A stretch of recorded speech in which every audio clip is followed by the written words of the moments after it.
Sahabat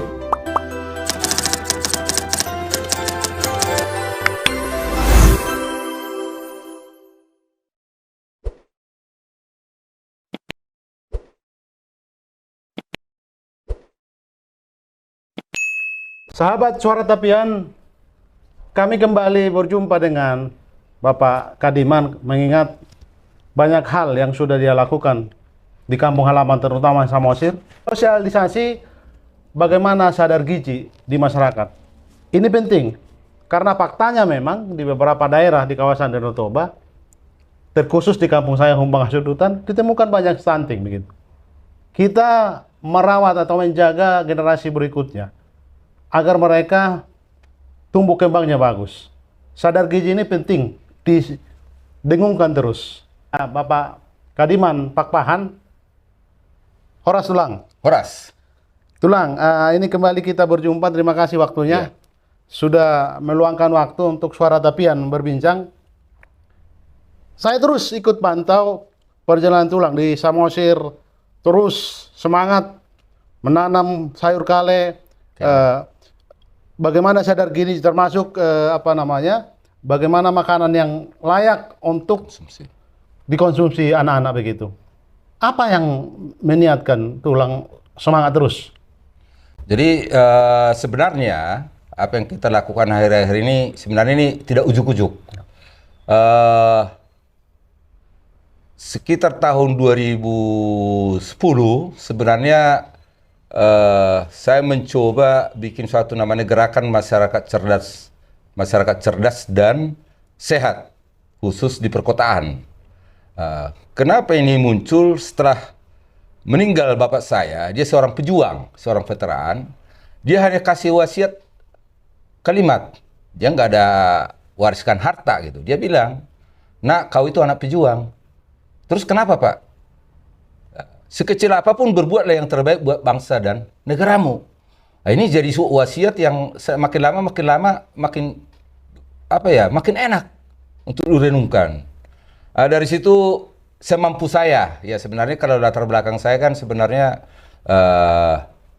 banyak pengalaman kerja di berbagai bidang, tapi kalau dari segi keilmuan ada pertanian, ada ekonomi, ada manajemen.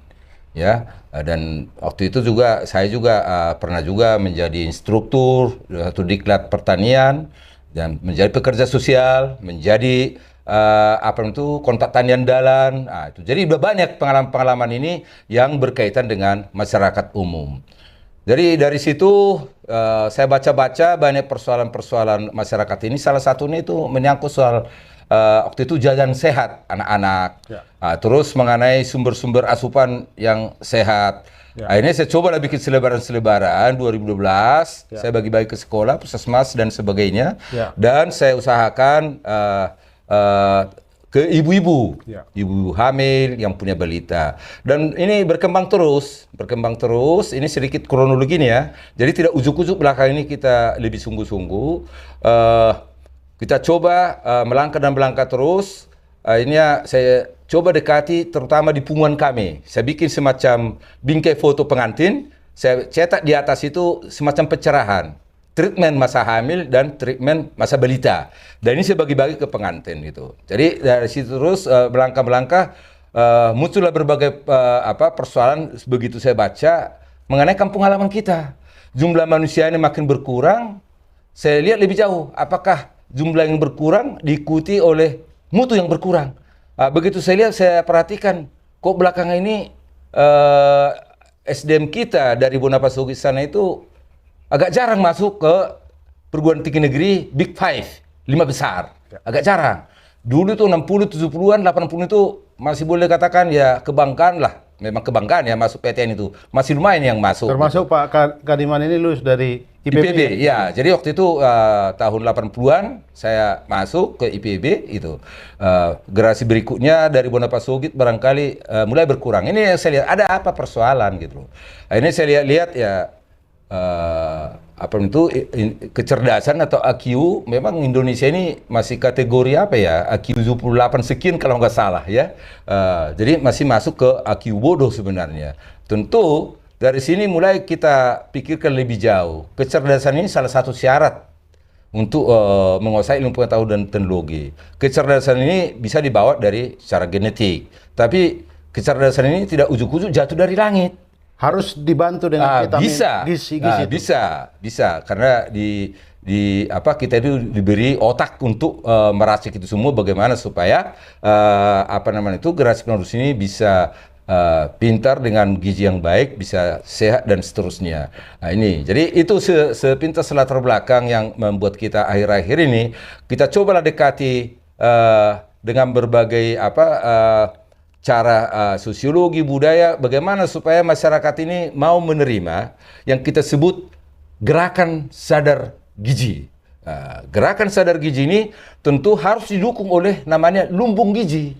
Secara lembaga di Indonesia ada nggak yang mengurusi gizi ini?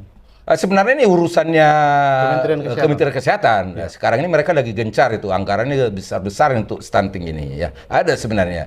Cuman di belakang ini yang saya dengar di negara membuat gerakan masyarakat sehat, dan itu sampai ke bawah.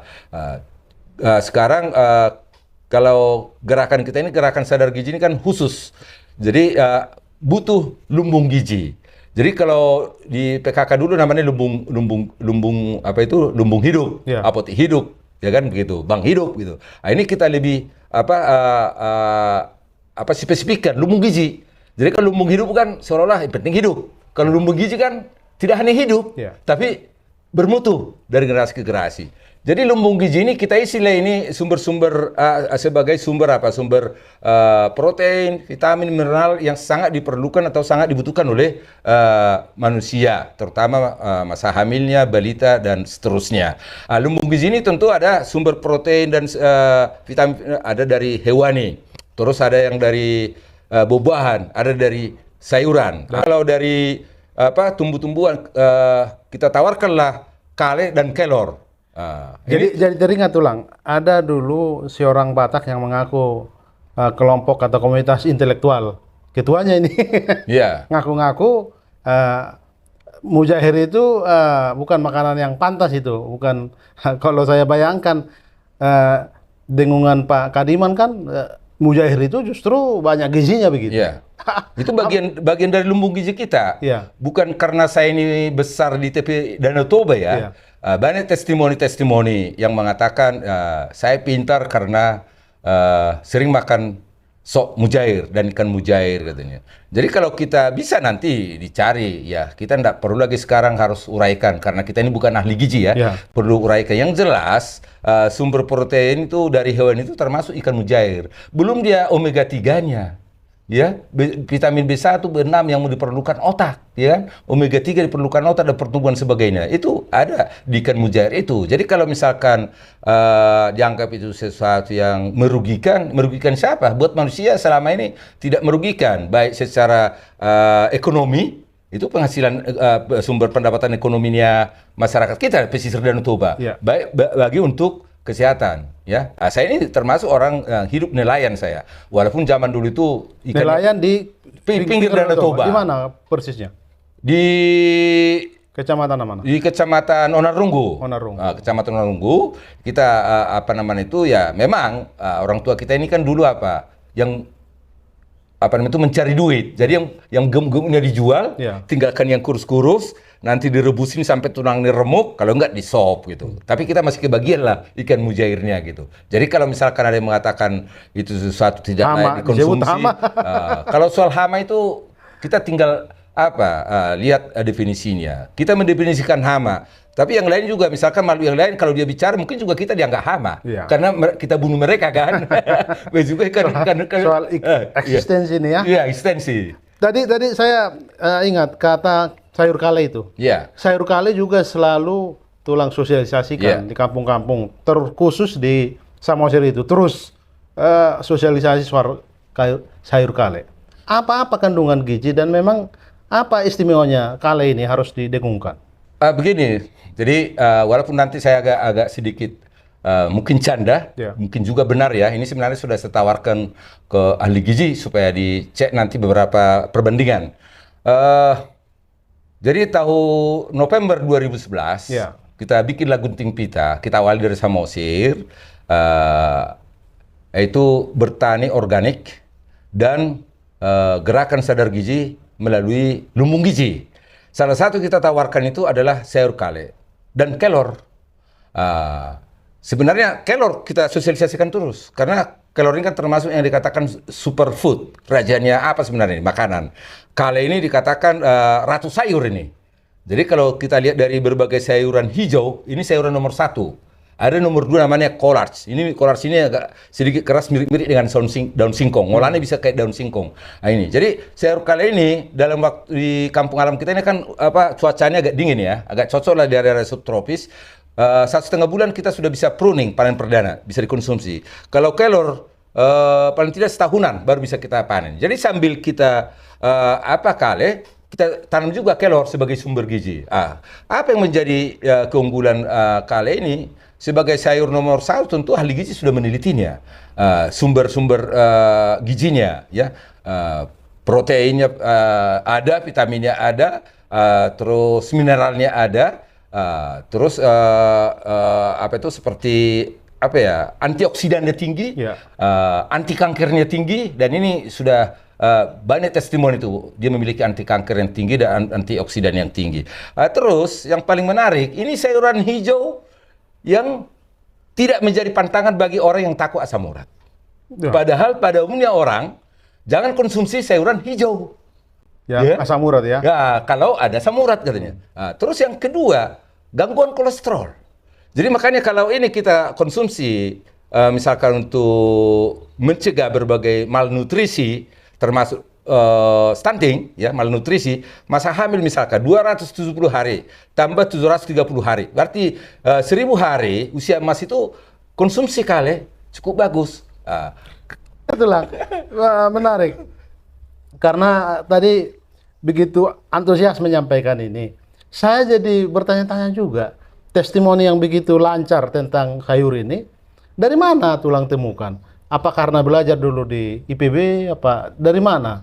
Ya sebenarnya kan ada teman yang ngajak, ya. Jadi ada bisnis teman nanam sayur kale, tadinya hidroponik ke tanah, di tanah kurang bagus katanya. Coba kita periksa. Nah kita periksa, kita temukanlah treatment, ya, perlakuan yang tepat sehingga di tanah itu dia cocok walaupun daerah panas. Jakarta loh, daerah panas itu bisa kita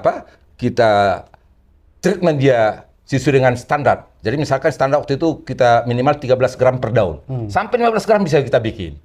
Padahal sebenarnya medianya si kale ini kan di asal usulnya di sana itu Eropa, Amerika itu kan hidroponik biasanya. Rumah kaca, greenhouse. Ini kita coba bikin dia tanah terbuka di Jakarta lagi dan ternyata bisa. Jadi pengalaman-pengalaman ini tentu karena memang saya ini jiwanya jiwa pekerja sosial. Bagaimana nih kalau kita bikin, ya, kale ini di kampung halaman Bonapasugit itu udaranya, iklimnya sangat cocok sebagai salah satu sumber gizi itu. Jadi sumber gizi mungkin biasanya kan orang-orang di Bonapasugit itu kalau hal-hal baru dianggap meo itu biasanya itu semacam dugaan saya akan lebih cepat diterima. Itu dugaan saya. Walaupun ada yang nyenir. Masa bawa sayur dari Jakarta ke Bonapasugit kampung halaman. Di situ banyak kok sayur begini-begini. Itu kan sayur import itu, bukan endemik. Ini sempat saya begini, jangan itu pakai pakaian itu, baju itu. Sebagian besar itu kan import bahan bakunya saya bilang. Ya, atau mie instan, atau yang lain-lain saya bilang gitu kan. Saklek juga. Ya, gitu aja kan gitu. Karena katanya itu bukan punya Indonesia katanya. Itu yang obat-obatan punya luar. Saya beberapa minggu lalu menjalani perjalanan ke NTT itu lah. Oh ya. Ada 11 kabupaten saya jalani. Saya menemukan semacam paradoks sebenarnya. Saya akan merasa bahwa kantong-kantong Kristiani itu ya sebenarnya secara intelektual, secara sumber daya alam, termasuk makanan, mereka hebat gitu. Tapi saya temukan juga, apalagi kita tahu juga di kawasan Danau Toba banyak juga stunting, di NTT ada stunting, di daerah-daerah kantong Kristen ternyata tidak lepas dari stunting itu gitu. Apa ini kan paradoks sebenarnya. Apa yang menurut tulang begitu? Jadi itulah yang saya warning sama teman-teman, ya. Jadi sekarang ini kan pemerintah melontarkan dana sekitar 44,7 triliun untuk mengatasi stunting 17 provinsi. Ya, setelah saya pelajari kantong-kantong stunting ini seperti yang Hojo katakan tadi itu memang rata-rata di daerah kampung Kristen.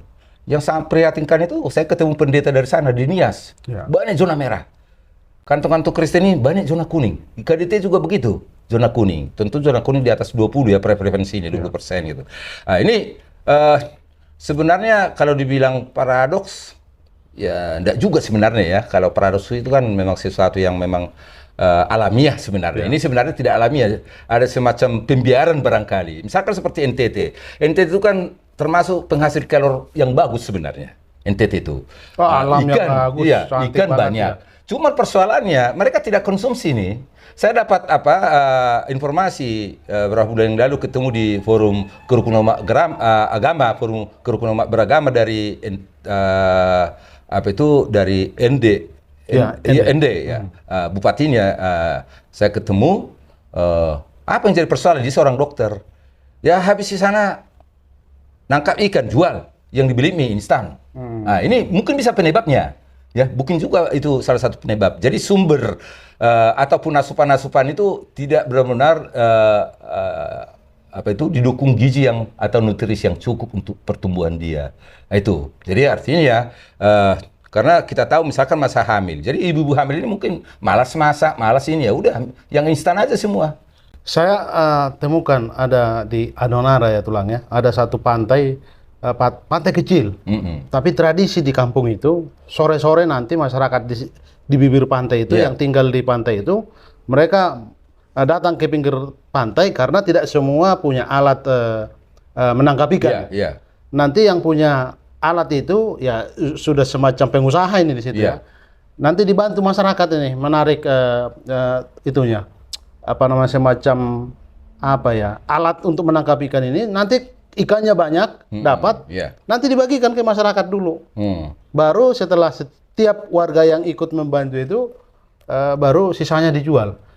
Kalau saya bayangkan mereka tiap hari makan ikan ya sehat dong gitu. Itu yang saya dapat informasi itu mereka jual, terus beli yang serba instan. Nah, ini berbahaya. Itulah yang saya sarankan sama ini pencegahan malnutrisi ini dimulai dari janin. Janin itu tidak tahu apa-apa, tergantung ibunya. Jadi waktu itu saya melakukan pencerahan di beberapa desa di kawasan Danau Toba sana, ya. Kebetulan perjalanan kita kan tidak hanya di Samosir. Sekarang kita udah meluas di Malungun, ke Medan, Deli, ya kan. Kalau di Toba sudah hampir semua, ya. Taput udah, terus Hubang sudah ada, walaupun belum meluas, ya. Jadi saya tanya ibu-ibu ini, bagaimana ibu-ibu bisa nggak mengurangi makan makanan instan bertahap atau berhenti sama sekali makan makanan instan, apalagi waktu hamil? Apa jawaban mereka? Nggak bisa, sudah candu katanya. Ya, saya tidak anti makanan instan, tapi saya harapkan juga pembuat makanan instan ini sajikanlah dia sehat dan memiliki gizi yang cukup gitu loh. Oke tulang, saya berharap begini, kita tidak menggerutui apapun, tapi bagaimanapun kalau kita menggerutu ingin juga memunculkan ide solusi apa yang kita tawarkan sebenarnya. Kira-kira di pikiran tulang apa yang harus dilakukan sebenarnya untuk sadar gizi ini? Dari mulai siapa? Ibu-ibu kah atau apakah kita bisa taruh ini tanggung jawab pemerintah atau tanggung jawab gereja? Jadi sebenarnya begini, ya saya pernah tanya seorang pendeta, apakah saya salah nanti bertanya kepada Tuhan? Saya bilang, memang tanya apa ke Tuhan? Saya tanya begini, Tuhan, kenapa Engkau biarkan saya mengerjakan gerakan sadar gizi ini? Padahal ini kerjaan malaikat ini, saya bilang. Oh, enggak salah, kata pendeta. Akhirnya saya yakin betul, walaupun sebenarnya maksud saya, sebenarnya ini tugas negara, bukan tugas seorang Kadiman Pakpahan. Tugas negara ini. Dari dulu saya warning, Taput tahun 89 sudah saya warning. Asupan bergizi, sudah saya warning. Karena pola hidup sudah mulai bergeser ke hal yang instan. Tapi nggak direspon oleh Bupati waktu itu, tahun 89 ya. Jadi, memulainya Ya kalau sudah stunting, katanya stunting, ya bagi saya itu sudah dosa kita bersama lah. Saya selalu katakan itu. Itu hanya nanti dipacu gizi apa segala macam. Jangan dia hanya tambah gemuk. Tapi kalau stunting ini nanti misalnya efeknya ada hubungannya dengan pembentukan otak, itu yang bahaya. Jadi bukan masalah kerdilnya, tapi ada waktu masa balita itu kurang gizi, malnutrisi, itu bisa gangguan terhadap otak. Itu yang parah. Kita tidak perlu salahkan dia pendek. Tidak perlu kita salahkan itu. Kalau gereja juga bukan untuk membagi-bagi masalah ya. Gereja juga punya tanggung jawab dong, karena misalnya mereka lah yang secara otoritatif meresmikan pernikahan kan. Iya. Yang pertama gitu. Nah, dalam konteks kita ya orang Batak ya, umumnya karena Kristen ya. Mereka lah yang memberkati pernikahan, membentuk rumah tangga. Harusnya di tahap itulah disosialisasikan juga nanti kalau sudah berkeluarga bagaimana kesadaran ini dimiliki begitu. Sebenarnya ada bimbingan pranikah sebenarnya. Itu kalau di Katolik itu jelas itu. Cuman sekarang kan yang mau melakukan ini yang tidak dikawal terus.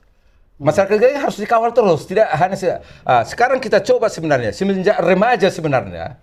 Begitu dia memasuki masa remaja ini sudah harus digedor. Tapi sekarang gerakan kita dari anak-anak SD sudah kita gelorakan sadar gizi, sadar gizi. Nah, ini harapan kita nanti mungkin generasi ketiga atau keempat mungkin ini akan kelihatan hasilnya. Tidak seperti makan cabai kan? Nah, itu karena ini menyangkut perubahan genetik gitu loh. Jadi bagusnya memang remaja itu juga perlu diedukasi terus. Edukasi supaya dia mempersiapkan misalkan pranikah. Ya, dewasa kan pranikah. Jadi pranikah itu dia persiapkan itu bimbingan dari gereja, bimbingan dari negara, terus begitu nikah ya, terus hamil mungkin nanti sudah bisa dia dibimbing oleh puskesmas atau posyandu gitu dan seterusnya gitu. Tapi memang itu tadi preventif. Kita itu kan agak kurang serius soal preventif. Karena preventif ini kurang ada masalah juga, ada masalah dulu baru ditangani. Iya, jadi kurang populer ini preventif ini ya. Jadi seperti misalkan gerakan sadar gizi. Ada orang pertanyakan, cuman sayur itu pakai kata gerakan. Jadi pakai YouTube katanya, pakai medsos katanya. Jadi karena nggak dia mengerti apa itu gerakan. Gerakan itu apa? Tidak mungkin dia akan menjadi bergerak atau ditiru atau diikuti orang lain kalau kita tidak campaign terus.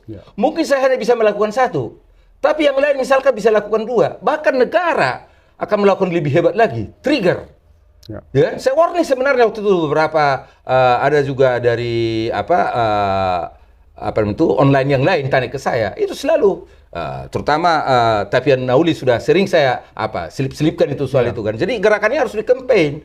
Campaign itu bagaimana? Ya dengan dengan media begini, media elektronik, bisa juga dengan tulisan-tulisan, bisa juga dengan praktek-praktek di lapangan. Itu harus di-campaign terus. Walaupun hanya satu kita tanam, tapi jelas misinya mau apa ini gitu loh. Itu harus di-campaign terus gitu. Mudah-mudahan ke depan ini ya makin banyak komunitas yang ikut, dan sampai saat ini sudah agak lumayan komunitas menggelorakan gerakan sadar gizi. Kita senang itu. Soal mengkampanyekan ini ada baiknya enggak juga, kan ada dokter ahli gizi begitu. Kita libatkan mereka untuk sosialisasi secara otoritatif kan, mereka yang lebih pas bicara begitu. Iya, memang mereka selalu itu ya di posyandu kan mereka selalu cerita. Tapi nggak terlalu diketahui masyarakat apa yang mereka suarakan. Ya mungkin kita kurang ini ya. Kalau saya melihatnya begini, mungkin kurang kawal itu aja. Nah, jadi begini, mengenai pekerja-pekerja seperti ini kan pertama itu peduli, bertanggung jawab, komitmen, ya, dan memiliki integritas. 4 kata kunci ini dia harus dibungkus oleh kasih. Sementara orang-orang yang sudah masuk zona nyaman, dapat bulanan dan sebagainya, emangnya gue pikirin, zona tambah di gajinku katanya, ya tidak menambah pendapatan saya. Sesuai dengan tupoksi, jadi tugas saya mendata-data. Saya gizi nasional itu ada mendata sekarang data. Terus data itu apa? Ada saya tanya sekolah, pernah nggak tukang data ke sini datang? Terus apa umpan baliknya? Sekali setahun datang sih mendata ke sekolah. Apa umpan baliknya? Kasih vitamin, ya. Vitamin mau memperbaiki apa? Vitamin hampir tidak memperbaiki apa-apa saya bilang. Hanya menambah daya tubuh. Kalau vitamin C menambah daya tubuh sedikit. Kecuali kalau vitamin kasih misalnya B1, B6, ya, B kompleks, ya itu masih. Tapi kalau dikasih vitamin C, ya buat apa saya bilang? Kemarin saya ingat ada di grup WA, tulang masuk ke satu SD di Samosir, dibagi-bagi di situ ada telur, ada sayur juga. Ya, Itu telur itu kan juga gizi yang bagus. ya. Nah, Untuk itu anak-anak makanya kan di khususnya. lumbung gizi kita itu kan di situ ada dari hewan itu telur, Ya, ikan mujair. mudah ditemukan sebenarnya. Yang ada pisang, buah, Ya, terus pepaya Ya. dari buah. Sayuran kita coba kale. Kale kita bisa produksi minimal 6 bulan dia bisa petik, bisa panen 6 bulan. Kelor, mungkin dia sampai kiamat bisa makan sayur dari kelor dengan gizi yang luar biasa. Ya, jadi kalau misalkan dia malas apa, ambil aja misalkan satu tangkai daun kelor, rebuskan sebentar, makan, woi, mentah bisa dimakan. bisa. Rebuskan aja sebentar misalnya buat anak-anak. Dan perlu kenyang. Kita itu kan ukurannya kenyang. Sebenarnya bukan. Ukurannya itu apa? Sehat, 4 sehat 5 sempurna kan. Tapi di kita apa yang terjadi? 4 sehat 5 kenyang gitu loh.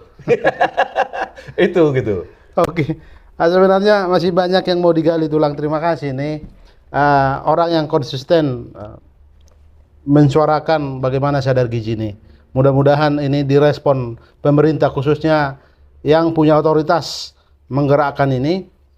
Secara personal tulang sudah lakukan tanggung jawab moral karena sadar bahwa gizi ini penting, terutama untuk mengantar generasi baru.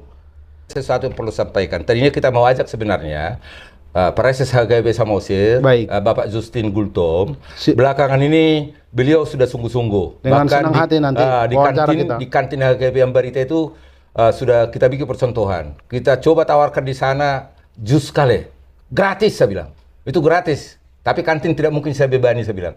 Itu nanti beli gula apa lemon segala macam itu biar saya yang nanggung. Saya gitu waktu itu. Jadi ajak aja masyarakat sekitar di HGP Ambarita saya bilang. Jus kale dengan metode bikin jus yang baik dan benar saya bilang. Jadi Amang Preses ini menyambut dengan baik. Mudah-mudahan ada waktunya nanti bisa kita ajak ngobrol-ngobrol dengan beliau. Kenapa sampai beliau ini tertarik mengenai perbaikan gizi ini. Jadi kita itu bahkan dalam waktu dekat juga kita akan tawarkan ada kale, ada kelor, ada telur.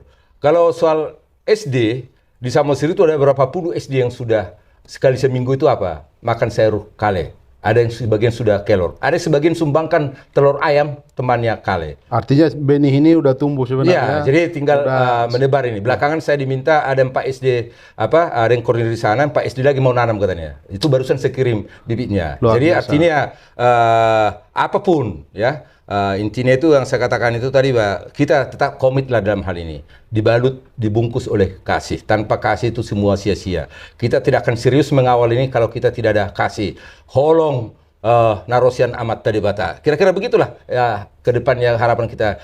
Makin banyak orang yang menabur kasih bukan karena banyaknya, tapi kesungguhan dan keberlanjutannya. Ini tulang seperti burung Raja Wali berterbang sendiri. Aduh. Oke, terima kasih tulang. Saya punya tradisi sekarang setiap narasumber yang saya wawancara, karena kami punya penerbit Jala Permata, termasuk ini buku saya yang pernah dijual Gramedia. Ya. Ini akan saya kasih untuk tulang. Saya akan punya tradisi nanti mewawancarai narasumber memberi buku satu. Ya, Ini tulang, ya, diterima terima kasih. bukunya. Tapi jangan lupa, saya juga sedang bikin tulisan mengenai membangun mimpi nih. Siap, Kalau kita bisa bantu. dibantu ya. Siap, kita Oke, bantu. terima Kita kasih. bantu. Ya. Terima